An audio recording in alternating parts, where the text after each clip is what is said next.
ఉసిరికాయ కమలా తొక్కల కషాయం.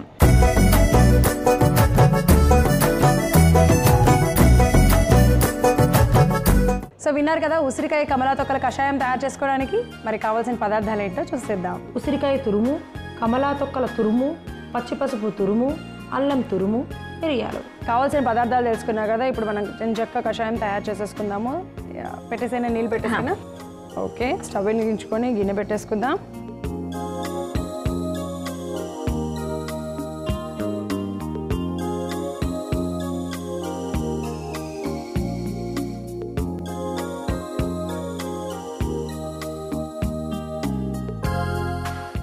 సో ఇప్పుడు మనం ఏం చేద్దామంటే మనం తీసుకునే ఇంగ్రీడియంట్స్ అన్నీ కూడా సో లిమిటెడ్ క్వాంటిటీస్గానే ఉన్నాయి. ఆల్మోస్ట్ ఒక్కొక్క స్పూన్ లాగానే ఉన్నాయి. సో ఇవన్నీ కూడా మనం వేసి చక్కగా మరిగించుకోవాలన్నమాట. సో ఫస్ట్ మనం ఉసిరికాయ తురుము వేసుకుందాం. ఓకే, ఏ సీజన్లో అయినా తీసుకోవచ్చా, ఎవరెవరికి ఎలా అనేది మొత్తం మరుగుతున్నప్పుడు చెప్పండి మ్యామ్. ఒక స్పూన్ అనమాట. అన్నీ కూడా ఆల్మోస్ట్ ఒక స్పూన్లోనే ఉన్నాయి. మనం కమలా తొక్కలని చక్కగా ఒలిచేసుకొని దానిని కూడా మనం చక్కగా గ్రేట్ చేసేసుకున్నాం, అంటే తురిమేసుకున్నాము. తురుముకున్నటువంటి కమలా తొక్క పౌడర్ లాగా ఉందన్నమాట. ఇది ఒక స్పూన్ వేసేసుకుంటున్నాం. ఓకే, ఉసిరికాయ తురుము, కమలా తొక్కల తురుము, పచ్చి పసుపు ఒక స్పూన్. అన్నీ కూడా ఒక్కొక్క స్పూనే వేసుకుంటున్నాం ఇక్కడ. అల్లం తురుము ఒక స్పూను, మిరియాలు ఒక స్పూను,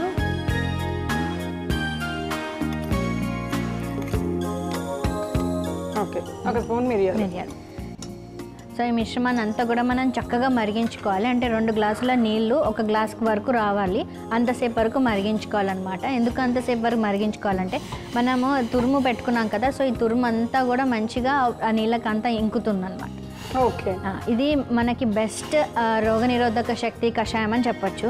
అంటే ఎలాంటి రోగాన్ని అయినా కానీ నయం చేసేటువంటి ప్రాపర్టీస్ ఉన్నటువంటి ఇంగ్రీడియంట్స్ మనం వాడుతున్నాం. ఉసిరికాయ అనేటువంటిది మనకి యాంటీ ఏజింగ్ లాగా కూడా పనిచేస్తుంది అనమాట. అంటే మన వయసుకు సంబంధించినటువంటి లక్షణాలు ఏవైతే చర్మం పైన కనిపించకుండా అలానే అవయవాలు కూడా అంతవరకు మెరుగుపరచడానికి, అలానే మనకి తీసుకున్నటువంటి పచ్చి పసుపు ఏదైతే ఉందో యాంటీబయాటిక్ లాగా పనిచేస్తుంది. అందరికీ తెలిసిందే పసుపు అనేటువంటిది యాంటీబయాటిక్. కానీ పచ్చి పసుపు నార్మల్ మనం పౌడర్ చేసుకొని తీసుకున్న దానికంటే కూడా దాని యొక్క ఆరోగ్య విలువలు కానీ ఔషధ గుణాలు అధికంగా ఉంటాయి.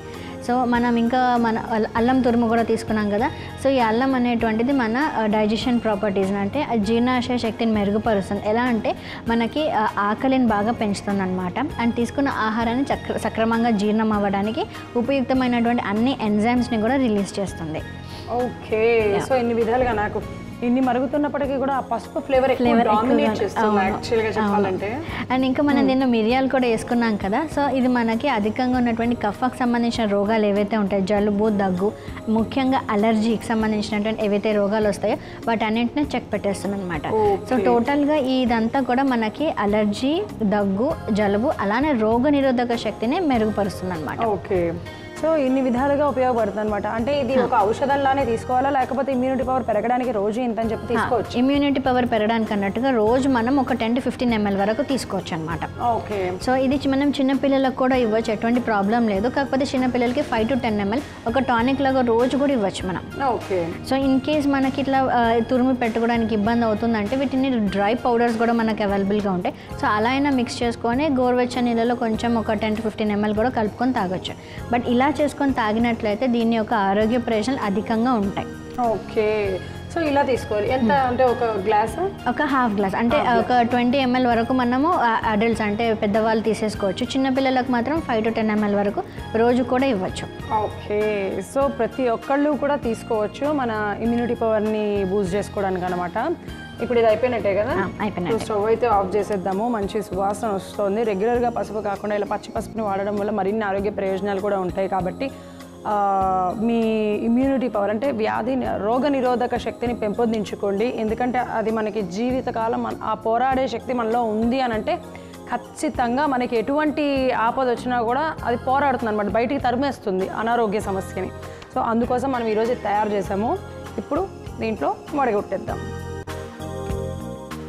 ఇప్పుడు మనం చక్కగా స్ట్రెయిన్ చేసేసుకుందాం. ఇది మనకి టర్మరిక్ మిల్క్ అని తాగుతూ ఉంటారు కదా, పాలల్లో ఒక చెంచా టర్మరిక్ పౌడర్ పసుపు వేసుకొని తాగేస్తుంటారు కదా. సో అలా కాకుండా అలా దాంతో పాటుగా ఇలా కూడా తీసుకున్నట్లయితే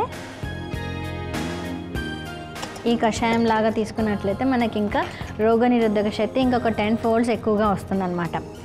సో మనందరికీ కూడా రోగనిరోధక శక్తిని పెంచుతూ అలానే మన అవయవాల యొక్క పనితీరుని మెరుగుపరిచేటువంటి ఉసిరికాయ కమల తొక్కల కషాయం రెడీగా ఉంది. ఓకే, సో చూసారు కదా ఉసిరికాయ కమల తొక్కల కషాయంలో ఎన్ని బెనిఫిట్స్ ఉన్నాయి, ఎవరెవరు తీసుకోవచ్చు, ఎంత క్వాంటిటీలో తీసుకోవచ్చు ఏంటి అనేది విన్నారు. కాబట్టి జాగ్రత్తగా ఫాలో అవ్వండి. ఏదైనా సరే ఎక్కువగా తీసుకోవద్దు, తక్కువగా కూడా తీసుకోవద్దు. మేము చెప్పిన క్వాంటిటీస్ కనుక మీరు ఫాలో అయితే ఖచ్చితంగా ఆరోగ్యాన్ని మీరు మీ సొంతం చేసుకోవచ్చు. ఇదైతే గ్యారంటీ అనమాట. సో ఫాలో అయిపోండి, ఆరోగ్యంగా ఉండండి. ఉసిరికాయ కమలా తొక్కుల కషాయం తయారు చేసుకోవడానికి కావాల్సిన పదార్థాలు: ఉసిరికాయ తురుము, కమలా తొక్కల తురుము, పచ్చి పసుపు తురుము, అల్లం తురుము, మిరియాలు. ఉసిరికాయ కమలా తొక్కల కషాయం తయారు చేసుకునే విధానం: ముందుగా స్టవ్ వెలిగించి గిన్నె పెట్టుకొని 2 గ్లాసుల నీళ్లు పోసి అందులో 1 చెంచా ఉసిరికాయ తురుము, 1 చెంచా కమలా తొక్కల తురుము, 1 చెంచా పచ్చి పసుపు తురుము, 1 చెంచా అల్లం తురుము, 1 చెంచా మిరియాలు వేసి కలుపుకొని కాసేపు మరిగించుకోవాలి. ఆ తర్వాత స్టవ్ ఆఫ్ చేసి గ్లాసులోకి వడపోసుకుంటే రోగ నిరోధక శక్తిని పెంచి విటమిన్ సిని పుష్కలంగా అందించి అవయవాల పనితీరును మెరుగుపరిచే ఉసిరికాయ కమలా తొక్కల కషాయం రెడీ.